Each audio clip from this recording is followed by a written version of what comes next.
Oi, Enê, E boa aí, noite, tudo Malu, bem? que mandas? Vamos lá, vamos começar aqui. Perguntinha básica: o que é robótica? O termo robô, né, ele foi cunhado muito tempo, a data exata aqui, eu nunca lembro da data, mas foi criado numa peça, né, de um autor tcheco, e o termo robota foi cunhado por ele nessa obra para significar trabalho, como se fosse um trabalho forçado, né? E basicamente essa definição de robô inicial, assim, começou numa obra de ficção científica. Mas hoje ela representa automação, né? Ela representa tudo que pode ser automatizado, tudo que pode ser tudo sistema, na verdade, não precisa ser só hardware, tá? Aqui a gente tem um exemplo de hardware que eu já mostrei no Rodsec, depois eu falo sobre ele, é o roboteador. Mas robótica hoje envolve não só hardware, como sistemas também. Qualquer sistema autônomo que realiza alguma tarefa específica sobre alguma função programada previamente pode ser considerado um robô. Tá? Então, basicamente, a definição de robótica é isso. Mas, essencialmente, se usa o termo robô para automação industrial, automação de sistemas. Né? Temos aí os bots de internet, a gente pode falar mais sobre eles. E o que a gente estuda em robótica? Então, robótica é o estudo básico de como que funciona sistemas de automação, né? Quando você estuda robótica, você aprende, além de todas as partes que envolvem uma automação, né? A parte física, a parte lógica, o estudo, a análise do problema em si, você estuda a implementação de cada uma dessas partes. Então, eu vou falar sobre o curso de automação industrial, que é o que temos por aí, né? Esse curso, ele prevê que você aprenda a desenvolver um sistema, a fazer uma análise do problema, que na robótica, a análise do problema é o principal. Na verdade, em qualquer campo, né, de exatas, você determinar qual é o problema que você vai resolver é um mega pré-requisito para você chegar até a resolução do problema, né? Mas basicamente você estuda programação, você estuda sistemas mecânicos, tá? Estuda lógica de programação, você estuda alguma linguagem específica, pode ser desde escala até linguagem de blocos, né? Que você usa Lisp, tem também o pessoal que programa em FPGA, que estuda VHDL, se não me engano, o nome dessa linguagem. Eu estou no ramo de desenvolvimento na Via, a gente usa uma linguagem de alto nível, que é Java 2, né? Java 2EE, que é o Java Business, mas também usamos PHP, usamos Python, e a gente acaba em robótica aprendendo assim, você acaba aprendendo uma porção de coisas. Vou resumir. Você aprende um pouco de física, um pouco de mecânica, um pouco de programação, um pouco de sistemas computacionais e engenharia também, né? Porque você precisa bolar tudo isso e fazer isso encaixar em diversos parâmetros, tanto de projetos quanto comerciais. Então, estuda bastante coisa, você aprende bastante coisa. Perfeito. A gente saindo agora dessa parte do que estudar, vamos para a parte das aplicações. A gente sabe que são muitas, mas em sistemas da informação, é possível se aplicar? É possível. Aqui na Via a gente tem N cases, né? Eu falo da Via porque é onde eu estou hoje, meu amor está depositado nessa fintech do coração. Mas, basicamente, sistemas de informação são úteis, assim, extremamente úteis os robôs. Eu vou dar um exemplo muito clássico. Vamos falar de segurança da informação, tá? A gente tem um tipo de robô que é o robô de detecção de invasão, né? Então, tem um muito simples, que vocês podem estudar aí na casa de vocês, chama Fail to Ban, né? Ele serve para detectar se alguém está tentando fazer alguma tentativa de força bruta em algum sistema que faz login, né? Vamos dizer assim, pode ser um website, pode ser o seu servidor, SSH, pode ser qualquer coisa. Então, esse robô fica lá, ele foi programado para analisar todo o fluxo de informação que entra e sai do servidor. Pode ser qualquer fluxo de informação, mas mais especificamente os logs, né? E se ele detecta qualquer padrão, e dá para fazer uns padrões bem complexos de tentativa de invasão, ele faz um banimento na placa de rede, né? Ele põe no firewall para cortar o acesso do cara e manda um e-mail avisando. Esse e-mail eu tirei porque é tanta tentativa que não vale a pena. Eu preferi registrar no log, mas é um tipo de bot. Você programa ele, ele fica trabalhando para você, analisa todo o login que acontece no seu site e se caso ele detectar, por exemplo, 3 tentativas num curto espaço de tempo, ele cancela o cara e deu. Uma outra aplicação de bot em tecnologia da informação, até segurança da informação, mas aí já é mais uma questão de data science. É muito fácil e muito rápido hoje você construir certos bots que coletam informações para você, tá? E processam essa informação para você em tempo real, até se você quiser. Então, um exemplo disso é um bot que entra no site da prefeitura, tá? E faz a emissão de nota através de uma base de dados previamente estabelecida. A gente chegou a fazer isso uma época porque nosso sistema de contabilidade não estava pronto, precisava emitir 600 notas, e ninguém está entrando lá e emitir 600 notas manualmente porque não dá certo. Então a gente fez um robô, era um robô mesmo, assim, no sentido de ser autônomo e ser programado para fazer uma coisa, e ele usava Selenium, tá? Uma dica aí para a galera que estiver querendo fazer essas coisas. E através de Selenium, a gente programou ele para entrar no site da Prefeitura de São Paulo e emitir nota por nota, de cliente por cliente, para poder cumprir o prazo de emissão. Né? Foi tudo de uma vez, tinha que emitir, não estava pronta a contabilidade, fizeram um sistema que emite nota na Prefeitura. É um outro exemplo. Tem mais, mas eu prefiro que você continue fazendo as suas perguntas, senão eu vou ficar até amanhã dando exemplo aqui. Então, pode continuar nos seus exemplos aí, porque a pergunta é sobre as outras aplicações. Então, pode se acabar aí nos exemplos das possíveis aplicações. Então, vamos falar agora de robô físico, né? O robô físico é uma aplicação bem específica do ramo da indústria da automação industrial, da automação industrial, né? Mas a gente pode ter esse tipo de automação como produto. Então, dá para desenvolver diversos produtos, tá? Por exemplo, eu vou mostrar isso aqui, tá? O artigo dele não está pronto ainda, mas eu vou mostrar isso aqui porque é um exemplo de como que você aplica a robótica com essa base, por exemplo. É um roteador, tá? Isso aqui eu já dei até palestra no Roadsec, que foi em BH, acho que em 2018, se não me engano, 2017. E esse cara, basicamente, é o seguinte, ele é um roteador TP-Link, modelo 740N, que foi trocado o firmware dele por um firmware customizado, no caso foi um PWRT, onde eu também fiz uma aplicação de robótica educacional usando só o hardware do roteador. Tem aqui um servo que caiu, que meu filho deixou cair no chão, quebrou.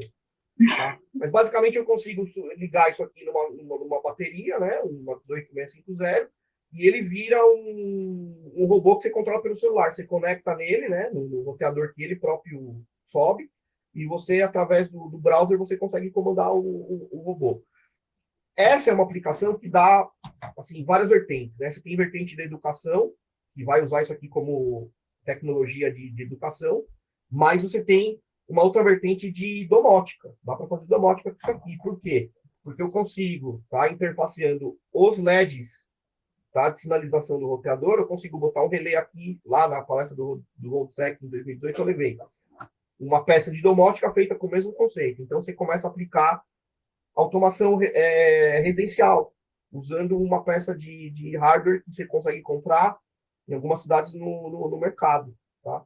Então, essa é outra aplicação da robótica, é você conseguir usar o conceito maker, ou até comprar a placa pronta, sei lá, automatizar a sua casa. Dá para fazer coisas maravilhosas. A Apple lançou um protocolo há uns anos atrás, especificamente para automação residencial, todo mundo seguiu no final, né? Tem um protocolo aberto, se não me engano, hoje, e você consegue fazer várias coisas com isso. Vamos lá, pensar uma outra aplicação de robô. Robô para análise de dados, né? Como eu já falei, a gente pode usar o robô para segurança da informação, analisando o fluxo de dados que vem pelos usuários, né? Para detectar invasão, etc. Mas você pode usar a mesma técnica para fazer filtro de dados também. Principalmente quando você tem streaming, né? Então, por exemplo, eu costumo dizer lá na Wiki que a gente tem que cuidar do que entra no log das nossas aplicações, porque elas são como se fosse um fluxo de dados que vai acontecendo. E para a gente colocar alguém para analisar isso, é complicado. Então, você coloca robôs em cima, né? Esses robôs vão analisar os fluxos de dados e vão tentar entender padrões. Se juntar essa questão da automação de análise de fluxo de dados para detecção de padrão com o conteúdo da palestra do camarada anterior do Machine Learning, você começar já a ter umas magia negra acontecendo aí. Porque você começa a ter inteligência artificial rodando detecção de padrão num fluxo de dados em tempo real. Além de ser uma coisa extremamente divertida de fazer, eu particularmente até arrepio de pensar. É divertidíssimo fazer isso aí. Eu tenho log de servidor aberto aqui o tempo todo, porque eu adoro ficar olhando streaming de dados. É uma delícia. E esses robôs, eles facilitam isso, né? Não tem como analisar fluxo de dados em tempo real, procurando o padrão que esses robôs procuram. Então, você treina lá uma maquininha, faz ela detectar certos padrões. Para a segurança da informação, assim, você vai usar machine learning quando o seu problema for muito complexo, porque a maioria deles você consegue resolver com expressão regular, tá? A gente tem muita solução de problema que poderia ter sido feito com inteligência artificial, mas a gente prefere usar expressão regular e funciona maravilhosamente bem. Aí, voltando ao que eu falei no começo, fica de alerta para todo mundo. Vocês têm que entender o problema que vocês estão tentando resolver. Se não souber o que está tentando resolver, ou pelo menos não tiver bem claro qual que é o problema, vai usar canhão para matar mosca. E aí talvez nem dê certo. Porque você vai ter que modelar um troço complicado com uma solução que é muito simples. Agora a gente fala pela parte da educação. Como se utiliza a robótica nos estudos? O que é e como que funciona a robótica educacional? Então, robótica educacional, ela é um ramo, não vou dizer relativamente novo, porque essa história de robótica na educação vem lá de Papert, né? Simon Papert, com a história do logo, a tartaruguinha que anda, e a criança comanda tal. São abstrações para poder ensinar robótica para crianças pequenas, né? Mas vamos generalizar a robótica educacional como algo para todas as pessoas sem qualquer tipo de rótulo. Ela resolve certos problemas, porque para que a pessoa aprenda, ela precisa ter algum tipo de estímulo. E geralmente é um estímulo de obrigação, né? E a robótica, ela traz um estímulo de diversão, um estímulo de descobrimento, que educacionalmente se provou muito importante para ensinos de algumas matérias que são essencialmente teóricas, né? Então, você tem aí matemática. Você ensina matemática para as crianças, eu mesmo tive aula, professores de matemática, que ensinavam aquilo colocando goela abaixo. Na robótica, você é apresentado alguns problemas simples e acaba que você vai atrás da matemática como ferramenta para resolver aquele problema e acaba aprendendo aquilo, sabendo para que é usado, né? Eu dou um exemplo clássico. Tem uma matéria em cálculo que chama integral e derivada, e é complicado explicar para o povo para que exatamente serve aquilo.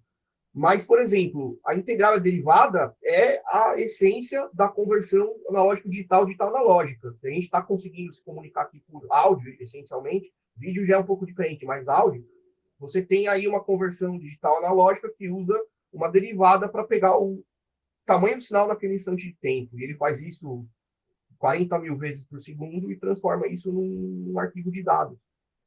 Então, quando você vai para a robótica, você tem a oportunidade de aprender para que serve aquilo que você aprende nas outras matérias. Essencialmente é isso, é uma ferramenta de trazer isso para o mundo real, né? Como eu costumo dizer, é meio Matrix, assim. Quando você tem um hardware, tá, que roda um software, você tem uma barreira, que como se fosse uma fronteira etérea entre os dois mundos, do hardware e do software, né?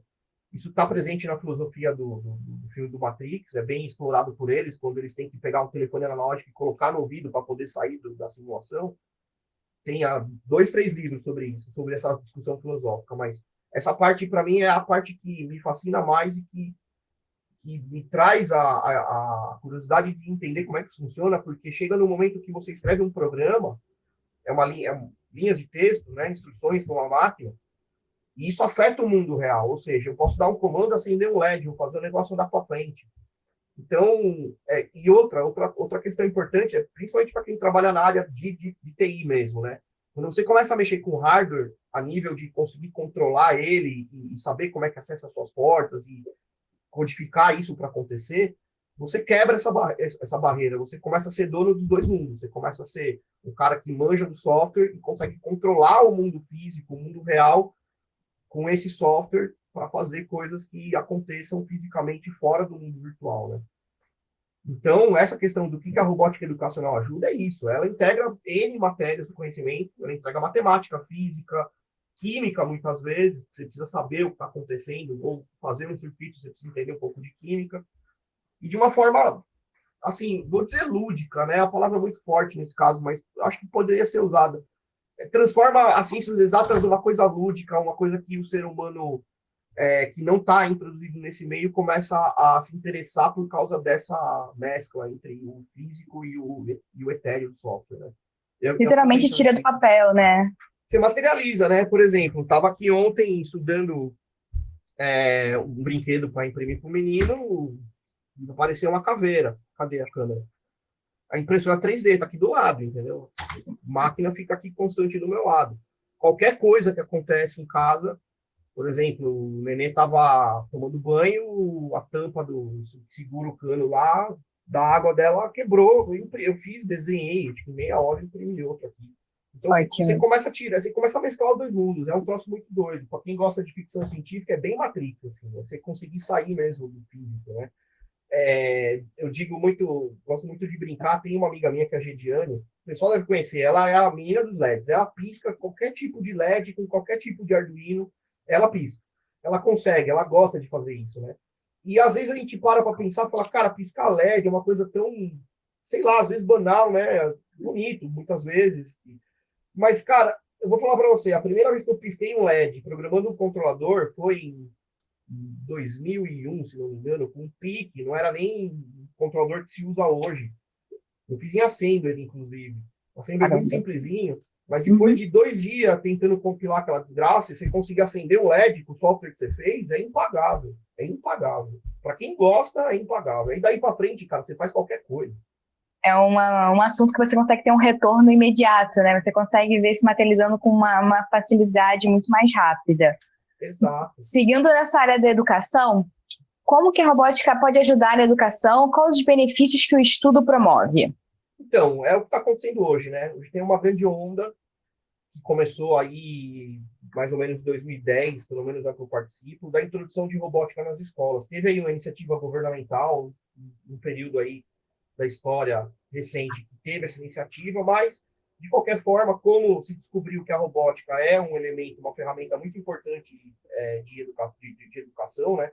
Começou a ser usado isso nas escolas. Hoje, você tem aí, eu vou dizer a maioria, mas muitas das escolas particulares têm isso da robótica como diferencial no currículo, pago ou incluído no pacote, né?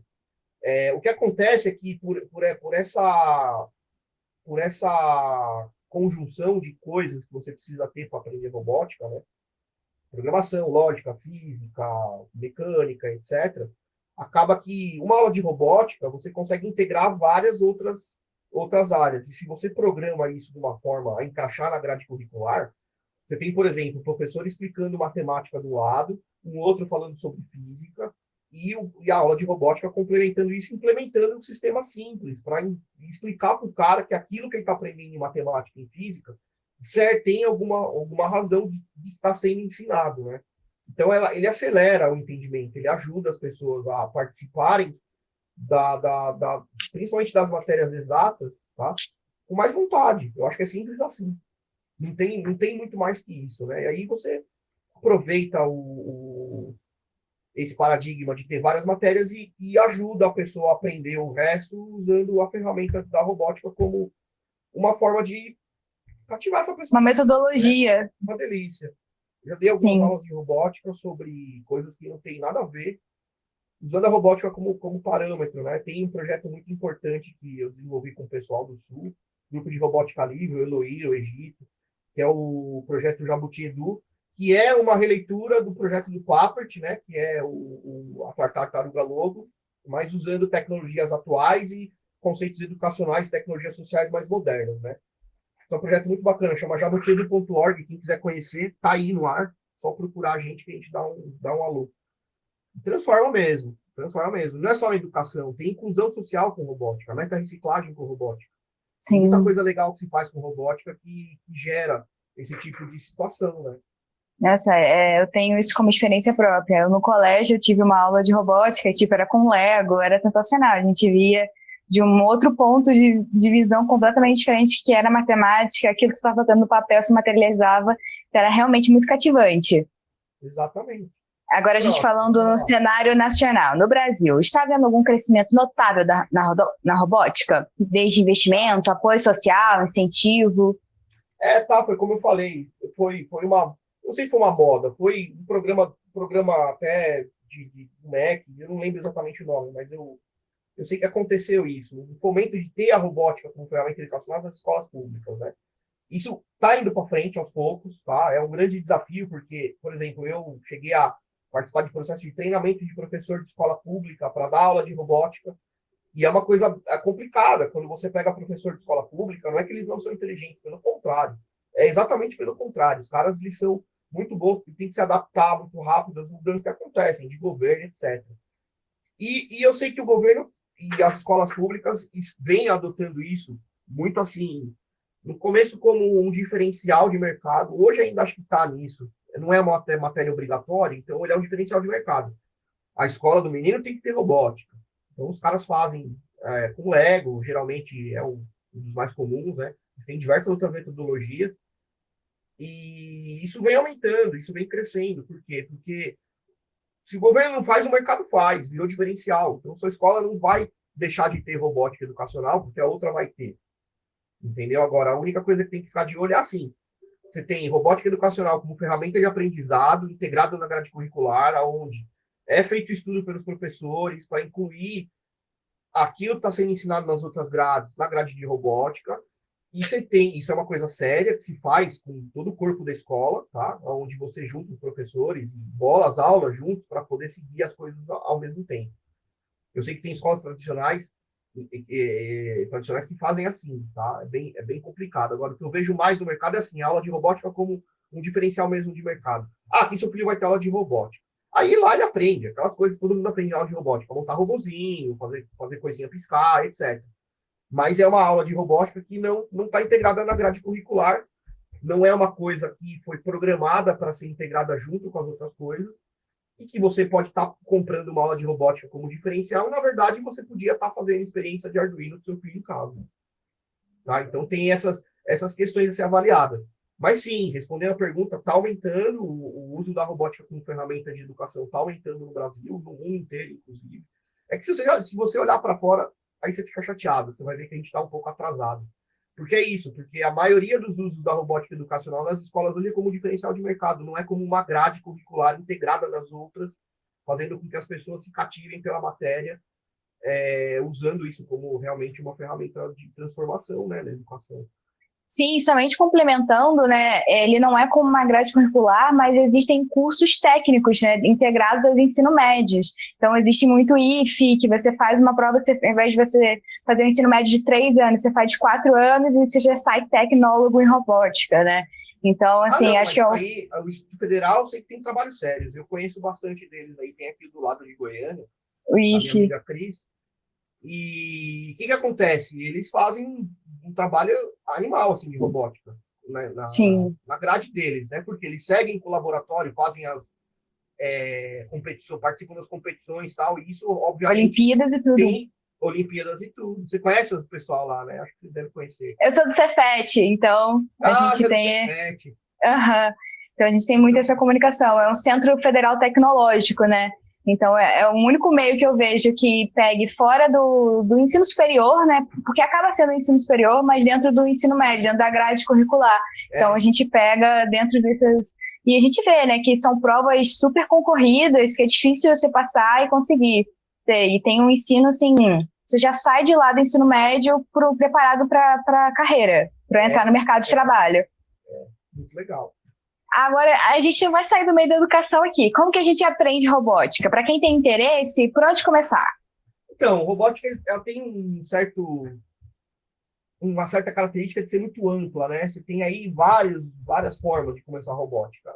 Eu diria que, bom, vamos falar robótica do termo exato que eu falei no começo, sistemas automáticos, né? Então, se a gente pensar em sistemas automáticos, eu começaria a robótica por alguma coisa que não envolvesse hardware a princípio. Começaria a programação mesmo, tá? Por quê?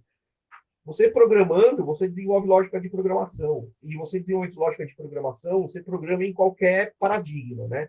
Então, aqui temos o paradigma do desktop, né? Do computador, o paradigma do telefone, e temos o paradigma do hardware embarcado, tá? Que é o software que você faz para pôr aqui. São completamente diferentes, mas a lógica de programação é a mesma. É o jeito de você organizar o pensamento e usar a ferramenta da programação para resolver seu problema. Então, começaria por aí. Mas logo na sequência, depois de fazer algumas brincadeiras com programação, fazer um alô mundo, acender alguma coisa na tela, acender sei lá, começar a fazer um programa específico, você já começar a ir para o Arduino. Porque o Arduino, ele ajuda você a entrar nesse hardware, né? E o hardware que é mais gostoso da robótica. Pô. Fazer robô de software é um tesão, mas o robô de hardware é mais legal. Você brincar com o menino com o robô que você fez, assim, é uma experiência interessante. E eu posso até falar que uma das coisas que me motivou a mexer com robótica foi quando eu tinha 4 anos, um primo meu ganhou um carrinho de controle remoto, não queria deixar eu brincar, eu fiquei puto, chorava o dia inteiro. Meu pai falou, vou montar o carrinho de controle remoto com você. E no final das contas, essa promessa durou acho que 10, 15 anos, e acabou que eu fui cobrar ele, né? Quando tinha 15 e poucos anos, cobrava. E aí, você falou que ia montar o carrinho de controle remoto comigo, não montou, não sei o quê, não sei o quê. Falei, filho, faz assim, ó, pega aqui a revista de eletrônica, dá uma olhada, tal. Eu comecei a fazer e no final eu estava desenvolvendo coisa pra cacete. Então, comecem com software, tá? Eu acho que é mais simples, mais fácil de ter questão de custo, né? Tudo grátis, não precisa ter custo nenhum, a não ser que você queira fazer um curso ou comprar um livro. Mas quando passar por hardware, compre um kit de Arduino para acender a luzinha, fazer o negocinho se mexer. Ó, eu tenho uns aqui que eu uso, tá?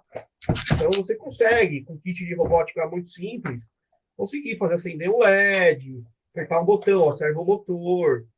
Então você tem N coisas aqui que você consegue fazer. Mas comece por programação, eu acho que é mais fácil. Você aprender como funciona um software ou como comandar os aspectos do computador com o software é um início mais suave. Depois vai para o Arduininho que vai ser feliz com robótica. Aí depois tem outros caminhos, né? Depois que você começa a avançar, você começa a sair do Arduino, começa a fazer suas próprias placas, depois você vai para, sei lá, para um processador um pouco mais pesado, pode ser um SP32, por exemplo, que hoje está bombando, pode ser um FPGA, já começar a mexer com hardware programável, e aí vai. Aí depende do que você gostar também, porque tem muita área interessante na robótica e na automação industrial. Ótimo, Daniel. Agora, aprendi programação. Qual que é o próximo passo para eu ter pré-requisitos suficientes para me candidatar a uma vaga? Pergunta capciosa. Bom, você começou a aprender programação e quer se candidatar para uma vaga, você tem um gapzinho aí que você vai ter que cumprir. Então, vamos cumprir esse gap estudando sistemas de automação industrial. Então, você, com o Arduino, como eu já falei, você tem kits, né, pequenos que vêm com botão, com luz, com servomotor, com algumas coisas que você, fazendo as experiências que eles fazem, você começa a entender todos os elementos da automação. O que é um sensor, o que é um atuador, o que é um processador, o que é um microcontrolador, sistema de alimentação e etc. Então, e realmente, para montar experiênciazinhas com Arduino, parece a princípio uma coisa mais assim, não vou ficar piscando LED que eu não vou aprender robótica. Mas, cara, esse troço aqui eu descobri como fazer funcionar e como usar só o hardware do roteador para fazer o robô, porque eu sabia piscar um LED com Linux. Que o LED no Linux você pisca de uma forma diferente. Com o Linux rodando na placa, você consegue acessar o LED como se fosse um arquivo. E aí, como é que eu sabia disso? Porque eu sabia de programação. E quando a gente estuda programação, você sabe que no Linux tudo é arquivo. Um fluxo de dados é um arquivo. Um arquivo é um arquivo. E um hardware é um arquivo.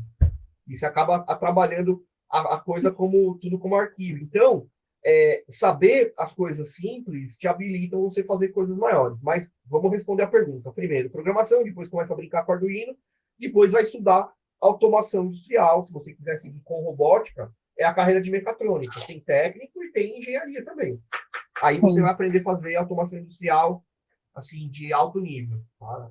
Com coisa grande, assim, pegar um motor de 10 mil watts e fazer ele controlar uma pessoa pendurada numa linha, e com toda a segurança envolvida, entendeu? Então dá para chegar em umas coisas bem loucas.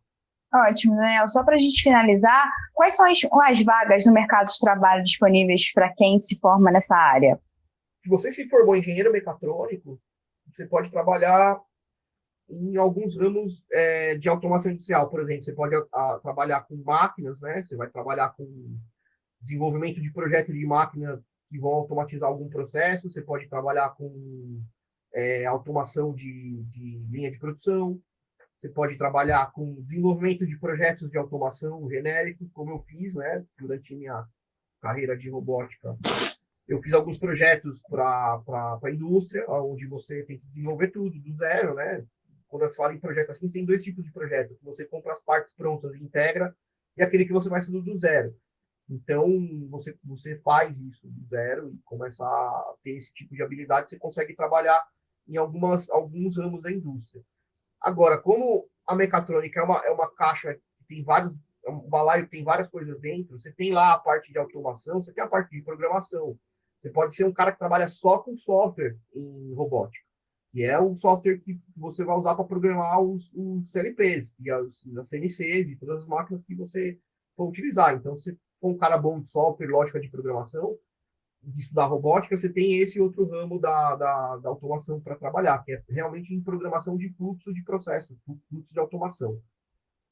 E óbvio, né? Como tem muita programação, eu diria que basicamente a robótica é mecânica com software, você tem aí todos os ramos da mecânica e todos os ramos do software para você poder seguir se você quiser se especializar. Então, eu, por exemplo, a partir do momento eu parei de mexer com robô físico e comecei a mexer só com robô de software, né? Então, hoje eu faço bastante automação, integração, tudo com software. Ótimo, Daniel. A gente finalizou aqui essa entrevista. Muito obrigada pela sua presença, sua disponibilidade.